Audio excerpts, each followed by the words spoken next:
Assalamualaikum warahmatullahi wabarakatuh. Halo teman-teman, selamat datang kembali di YouTube channel saya Raihan Lilboy, dan kali ini bersama saya Raihan Mahdi dari Teknik Informatika, dan kita akan melanjutkan materi video kita untuk mata kuliah sistem operasi.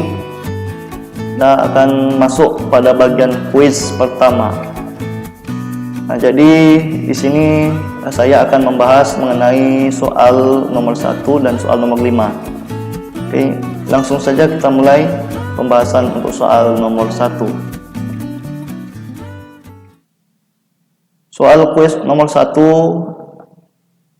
Nah, diketahui tabel untuk beberapa proses dimulai dari P1, P2, P3, dan P4. P1 ini alif voltamenya 0, sedangkan borstemnya ada 8. P2 nilai alif voltamenya ada 3 dan nilai borstemnya ada 5. Lalu untuk P3 alif voltamenya ada 5 dan borstemnya ada 2. Dan untuk P4 alif voltamenya ada 6 dan borstemnya ada 6.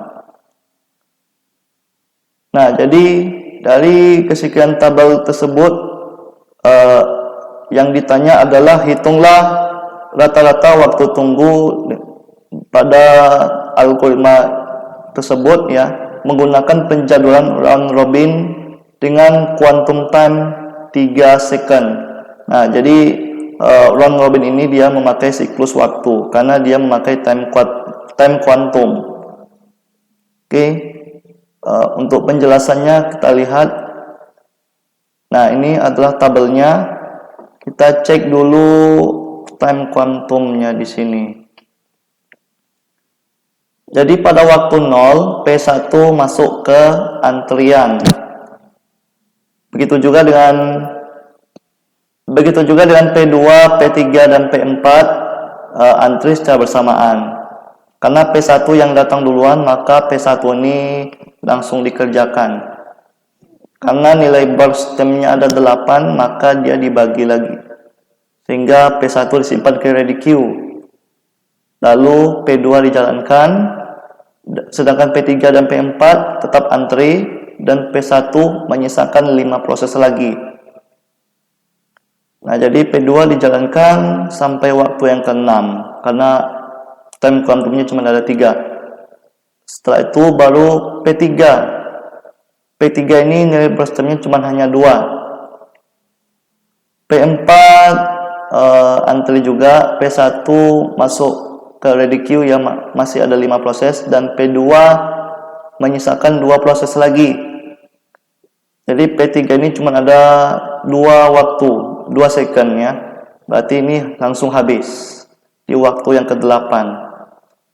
Jadi P3 selesai di waktu ke-8. Sekarang giliran P4 yang dikerjakan. P4 nilai borstemnya ada 6, P1 dan P2 masih antri. Jadi P4 langsung dikerjakan, dan sisanya 3 lagi di waktu yang ke-11. P1 kembali dijalankan sebanyak 5 waktu ya. Jadi dibagi lagi sampai waktu ke-14. Oke, P2 dan P4 masih antri ya. Pada waktu ke-14 P2 cuman ada borstemnya ada 2, maka dia langsung habis di waktu ke-16. P1 menyisakan 2 proses lagi, dan P4 masih ada 3 proses lagi.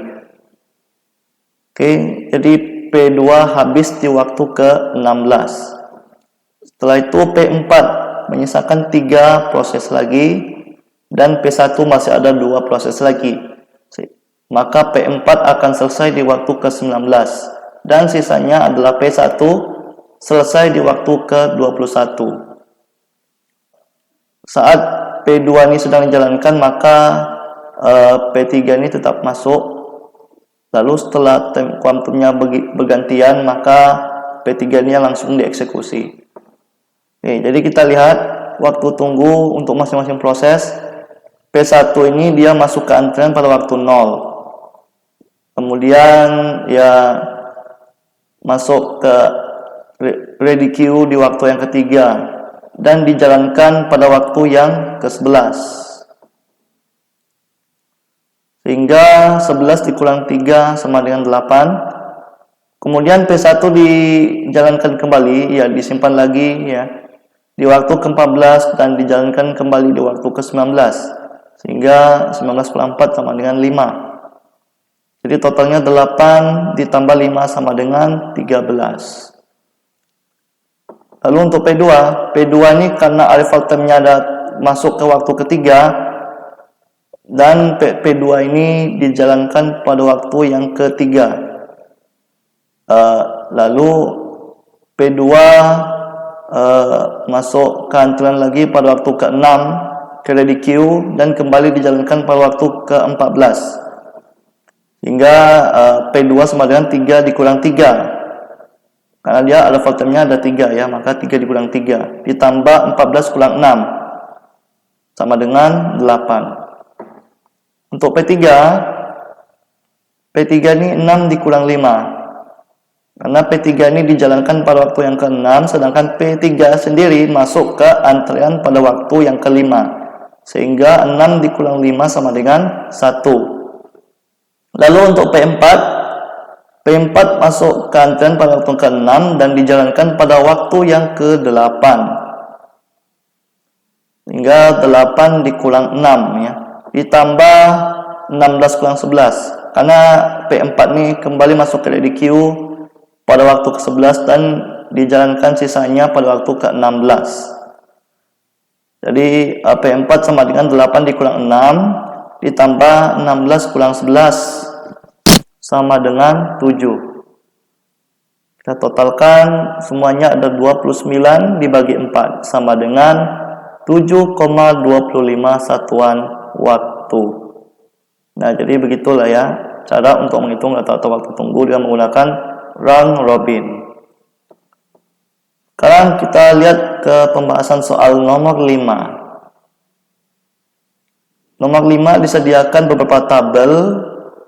Ya, ini adalah tabel untuk algoritma deadlock ya, algoritma banker ya.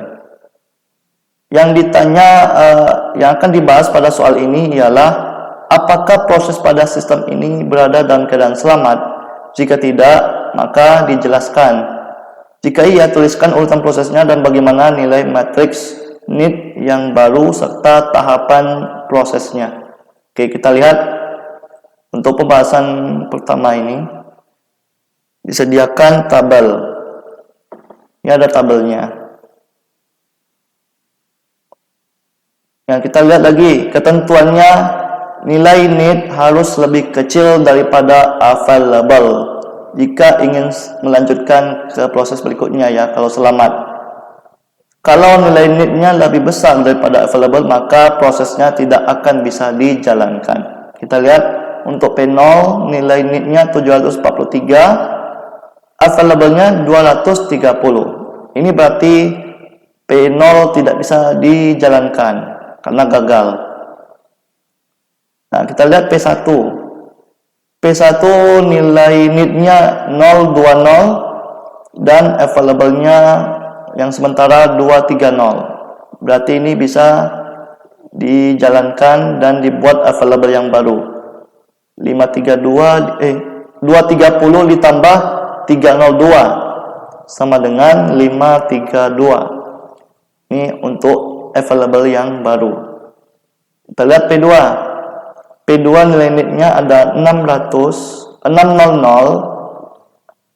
lebih besar daripada 532. Ini artinya tidak bisa dijalankan. Kita lihat P3. P3 nilainya 011 lebih kecil daripada 532 sehingga bisa dijalankan. Eksekusi P3. 532 ditambah 211 sama dengan 743. Nah, jadi ini ya. Terus sementara 743. Kita lihat P4. P4 nilai need-nya adalah 431.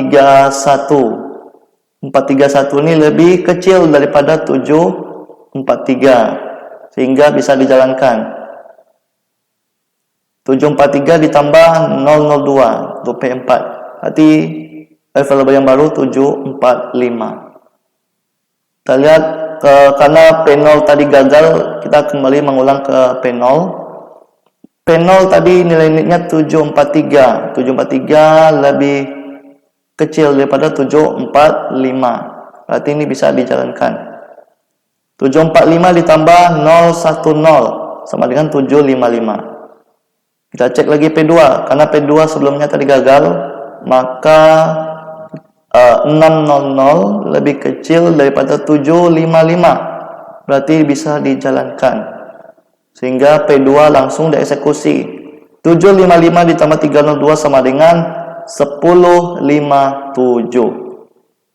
Nah, jadi urutannya adalah P1, P3, P4, P0, dan P2. Maka algoritma ini dinyatakan safety, ya, karena pada prosesnya tidak ada kendala apapun. Ya. Lalu bagaimana jika ada penambahan request? Nah, ini ada pembahasan di soal berikutnya. Kalau misalkan pada proses itu si proses ini dia meminta request resource, maka syarat-syarat yang harus dicamkan di situ, ya. Yang dibutuhkan requestnya itu adalah nilai request harus lebih kecil daripada need, ya, itu satu. Yang kedua, nilai requestnya itu harus lebih kecil daripada available. Jika kedua persyaratan ini terpenuhi, maka dia akan lanjut ke proses berikutnya. Kalau salah satu di antaranya tidak terpenuhi, maka dinyatakan gagal alias tidak selamat. Nah, jadi kalau syaratnya terpenuhi, maka available yang baru sama dengan available dikurang request. Kemudian allocation-nya ditambah request, dan untuk nilai need dikurang dengan nilai request. Jangan lupa kalau sudah menghitung untuk memeriksa kembali nilai safety save-nya, apakah proses ini benar-benar selamat atau tidak. Oke, kita lihat ya. Untuk kasus ini, bagaimana jika ada penambahan request resource untuk P4 sebesar 330. Nah, kita lihat syarat yang pertama. Yang pertama tadi nilai request harus lebih kecil daripada need. Nah, 330, ya. Requestnya 330 lebih kecil daripada 431, ya. P4 431 nilai need-nya. Berarti ini bisa oh ya. Kita cek dulu request lebih kecil daripada available. Available-nya 230. Ya, itu artinya tidak bisa, ya, karena nilai request lebih besar daripada available, maka kriteria di atas tidak memenuhi syarat, artinya tidak bisa dijalankan untuk request ini, ya. Jadi dinyatakan gagal alias tidak selamat. Oke, kita lihat pada kasus berikutnya. Bagaimana jika ada request untuk P0 sebesar 020? Nah, ini lebih kecil, ya, daripada yang tadi. Nah, kira-kira bakal selamat nggak, ya, atau tidak? Kita lihat. Untuk syarat yang pertama, nilai request harus lebih kecil daripada need. Berarti 020 lebih kecil dari 743, maka bisa dijalankan. Nah, untuk request lebih kecil daripada available, 020 lebih kecil daripada 230. Berarti kedua syarat ini terpenuhi. Kalau sudah terpenuhi, maka lanjut ke proses berikutnya. Available yang baru dikurang dengan request. Berarti 230 dikurang 020 sama dengan 210, ya. Nah, allocation-nya ditambah request, maka nilai allocation untuk P0 010 ditambah 020 sama dengan 030. Sekarang nilai need dikurang dengan nilai request. Nilai need P0 743 dikurang 020 sama dengan 723. Sehingga untuk tabel yang baru, P0 allocation-nya 030, available-nya 210, 210, dan nilai NIT-nya sebesar 723. Oke, setelah itu kita cek kembali nilai state-nya, apakah dia benar-benar selamat atau tidak. Untuk P0 ya seperti biasa kita cek dulu apakah nilai NIT-nya lebih kecil daripada nilai available. 723 lebih kecil daripada lebih besar daripada 210. Berarti P0 dinyatakan gagal. Untuk P1 020 lebih kecil daripada 210, berarti bisa ya. Langsung dieksekusi. 210 ditambah 302 sama dengan 512. Untuk sementara ya 512. Sekarang kita lihat P2. P2 nilai NIT-nya 600 lebih kecil, lebih besar daripada 512. Nah, jadinya ini P2 tidak bisa dieksekusi, ya, alias gagal. Kita lihat P3. P3 nilai NIT-nya 011, lebih kecil daripada 512, sehingga bisa dijalankan. P3 langsung dieksekusi. 512 ditambah 211 sama dengan 723. Kita lihat P4 yang sementara ini 73 baru ya, 723. P4 nilai NIT-nya adalah 431. 431 lebih kecil daripada 723. Berarti bisa dijalankan. Sehingga P4 untuk nilai available yang baru sama dengan 723 ditambah 002 sama dengan 725. Kita kembali cek pada P0. 723 lebih kecil daripada 725. Berarti bisa dijalankan.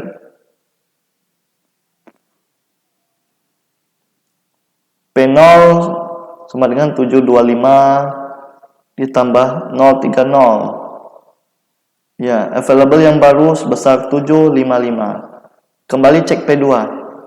P2 nilainya 600 yang lebih kecil daripada 755. Berarti ini bisa dijalankan.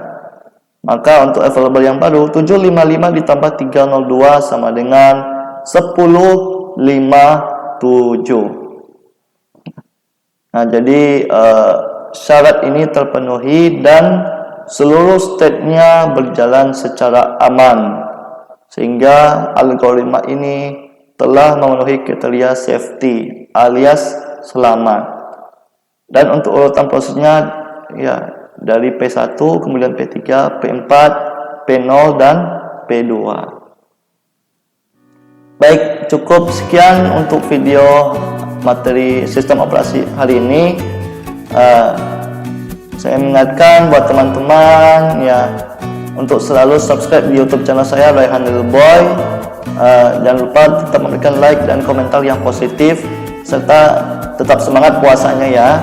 Terima kasih buat teman-teman yang sudah menonton. Kita berjumpa kembali di video-video selanjutnya. Saya Raihan Mahdi pamit. Assalamualaikum warahmatullahi wabarakatuh.